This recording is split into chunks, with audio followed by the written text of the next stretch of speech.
Where I left you was Paul, Matt and I were heading north of Walhalla after a beautiful walk through the township. We're going to find some steep hills, some beautiful views and a riverside camp to call it a night.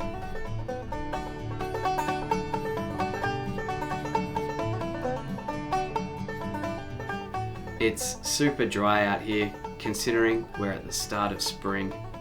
We're complaining about the dust more than we're complaining about traction.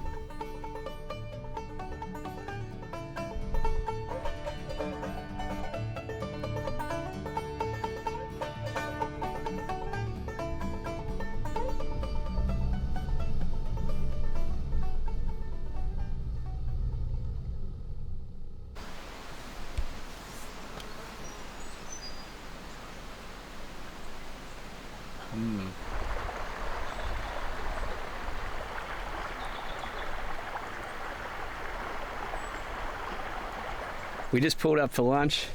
Nice spot here, down near creek bed down there. It's Talissa's not going to be happy with me. Have a look at these scratches that I've got. It went from not too bad to this thick, thorny stuff, and there was no way around it. Can't go backward, can't go forward. Kind of like a bear hunt. We had to go through it.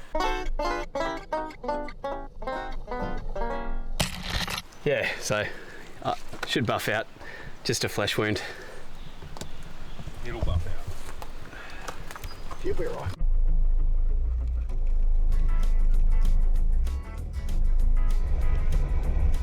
What a cracker of a day for him.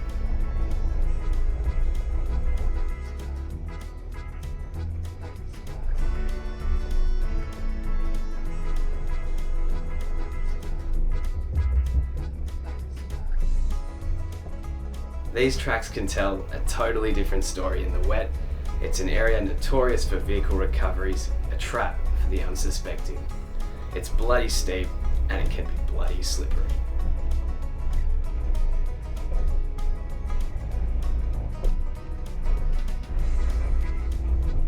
Traction control working here as intended.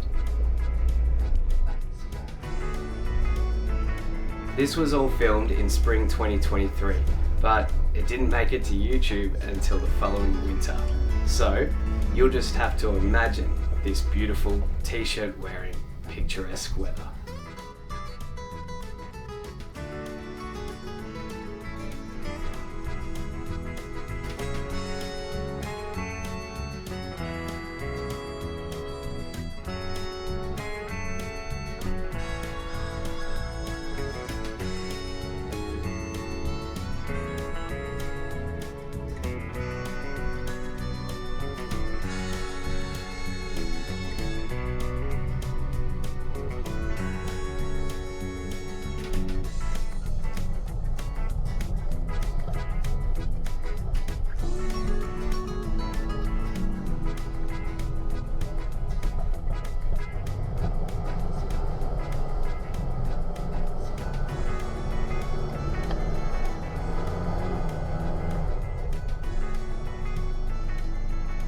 Beautiful wattles on the side there.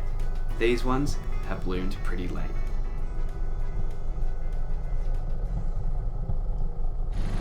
Just come down into this clearing here, which is a nice camp spot. Not nice enough though, so we're going to keep looking for another one, but we might have to drive a little further. Yeah, not a bad spot, just not that inspiring, so we'll keep looking.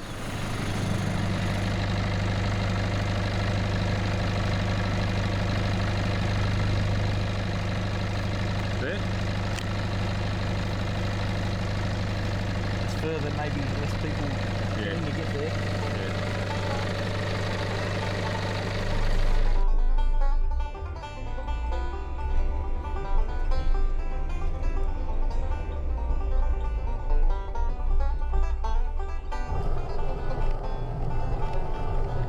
This is one of the steep hills I was telling you about at the start. I had just a week's notice for this trip, a bonus little surprise, and the Iron Emu was barely ready for it. At a minimum, I needed tyres and suspension fitted, and it was at the mechanic just days ago. So to contrast that, the intended maiden voyage was actually on the calendar even before the last Prado broke down. More about that coming trip at the end.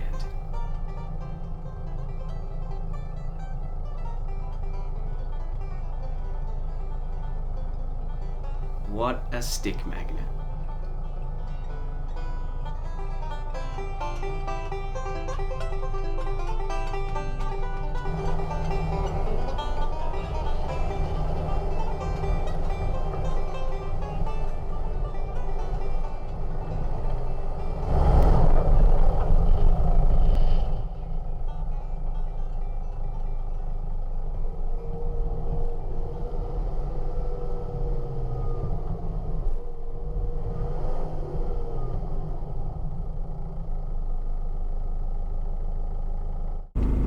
Stay in that one just off to the right there. Well, words really don't do this justice, or pictures. Not right at the end of the track, just there's a clearing 100 metres, 50 metres up from that intersection. Matt and Paul are down by the river already, and these other this other party. I've got more over this side. This other party got in between us, so we think we're going to be competing for a campsite. So yeah, they're scouting around down there trying to find the best spot, but I'm in no rush to get down there. The views here are absolutely spectacular.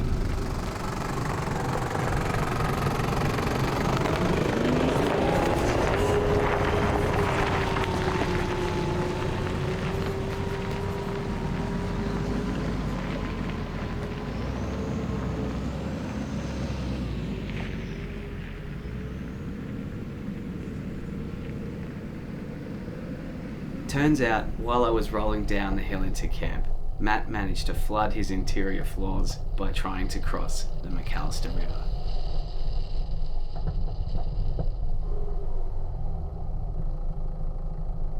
Home stretch now, down into camp.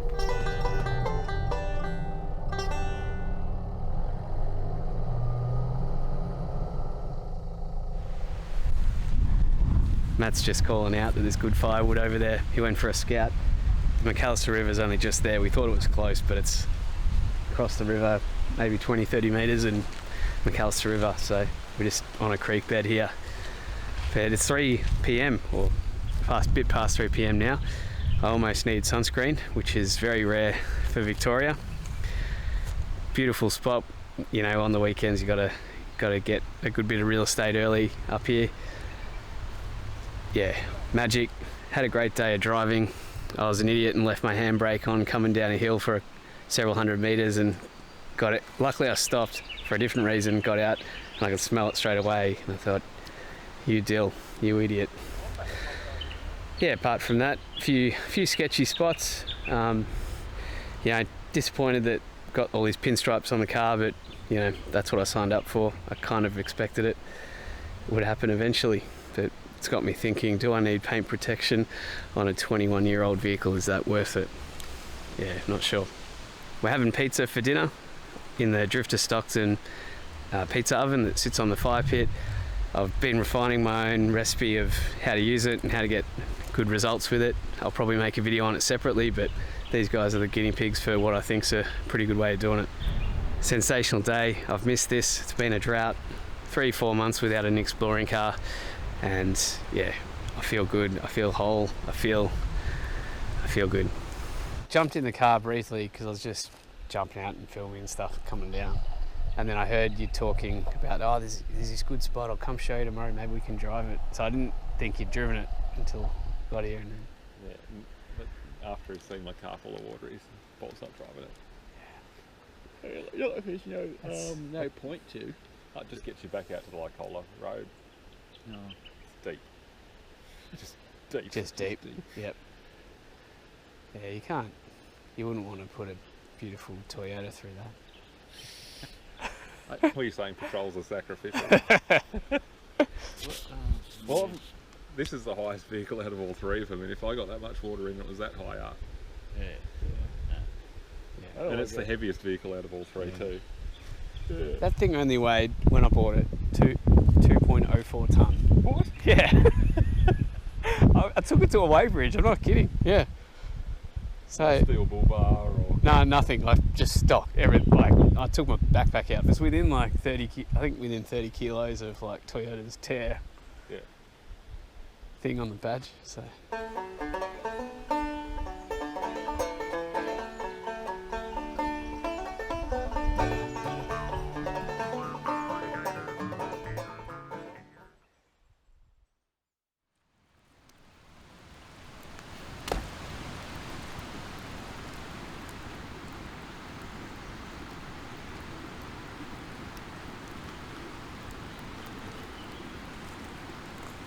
It's been a bit of a scramble, to be honest, getting everything ready for this weekend and just getting the car ready in general.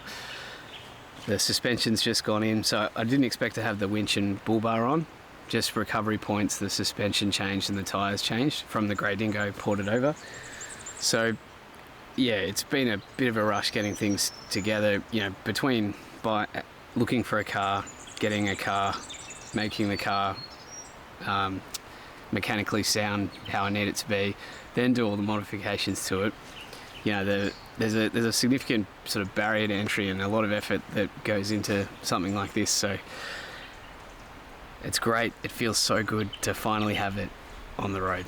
But yeah, this thing, not locked, it's 31.5-inch tyres and it keeps up, right? So there's things that I won't attempt and I'll get to a point where, you know, I'll say, yep, that's outside what I think me and the vehicle can do, but we're not there yet. So yeah, I just try to learn from whoever I'm on a trip with. I'm a sponge. I try to ask for advice and ask questions, and you know, it's all about taking risks. You don't get better at anything unless you take risks, and that's why even the best downhill mountain bikers crash and hurt themselves horribly, because you think you're ready to take that risk, you take it, but you weren't as ready as you thought. And you know, it's just that calculated risk taking to improve your skills and abilities. And yeah, I'm really confident that I can learn with this thing and become a really, really capable off-road driver. It really is therapy coming out to places like this. When you've got the fire and you can hear the river as well, it's like the double whammy of relaxation. Actually, the birds, the breeze, it's just, this is why I do this. Why do I bother with this YouTube stuff? I like helping people, I like making videos, and I love the stuff that I'm showing you. Kookaburras, no surprise, they follow me around.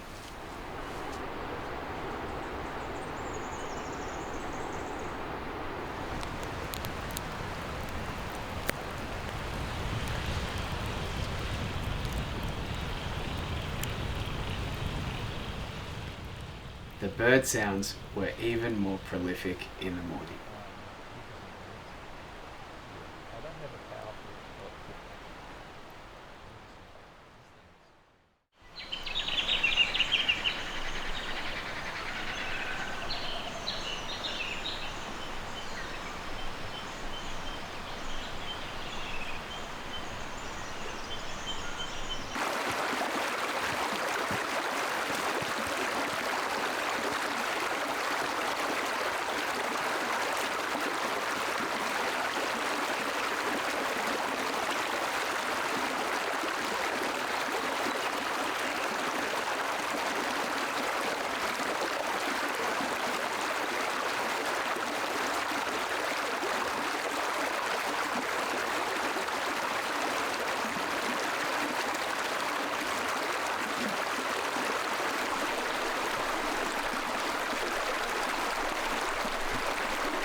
There's no need for rock circles around your fire pit, folks, or excessively deep pits. And I'll do my duty as a council worker, supervising the shovel work.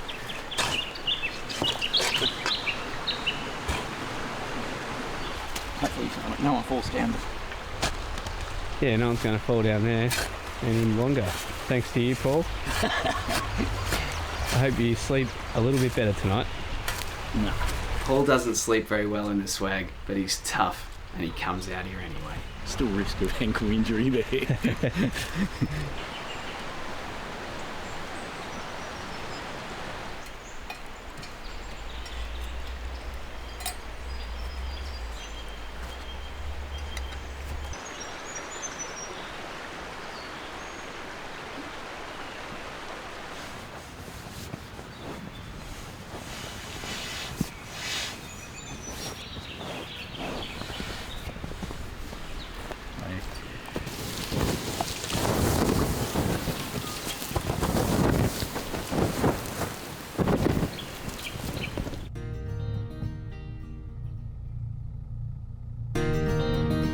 Another great day for it. Let's go see where Matt nearly got stuck in the river.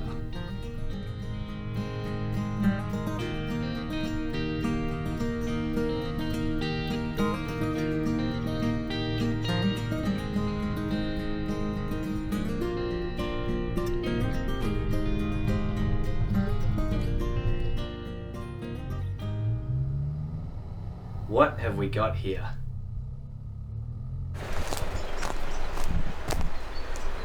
If I didn't have two or three spare airboxes, I'd steal that. It's the best part of a 70 series, isn't it? We just stopped on the track because we've noticed this parts shop. I think it's like buying lemons on the side of the road. You just leave your money in the jar and take what you want. Once again, picking up people's roche. That 70 series cruiser probably met its fate in the river.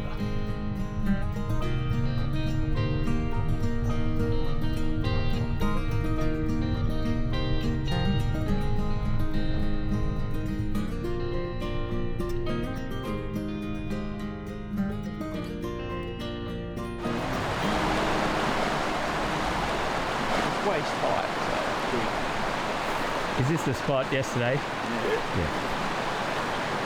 I can see how it didn't look too bad. Yeah. Like it looked doable and fun, and then it's gone pear-shaped. it's moving quite fast. No one ever go?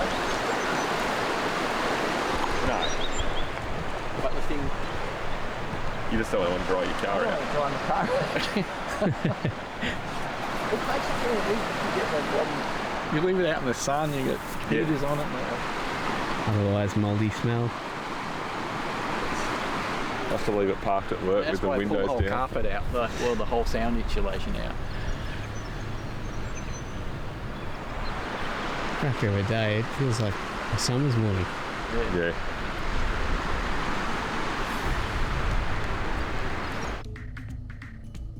I later found out that this is the exact crossing where my friend Matt, aka Troopy Matt, tragically lost his 150 series Prado.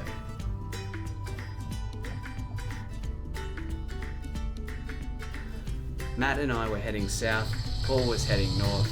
We got back to the main road to air up.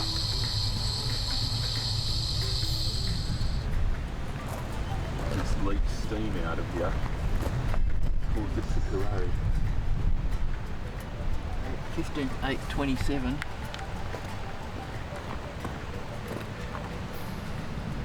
That was probably the inspection result or something. See you bloke, see you in a few weeks. See ya. The reason I'll see Paul again in a few short weeks is we'll be tackling the border track between Vic and South Australia, along with Jason from Off the Beaten Path. You have those videos to look forward to. Be sure to subscribe. See ya.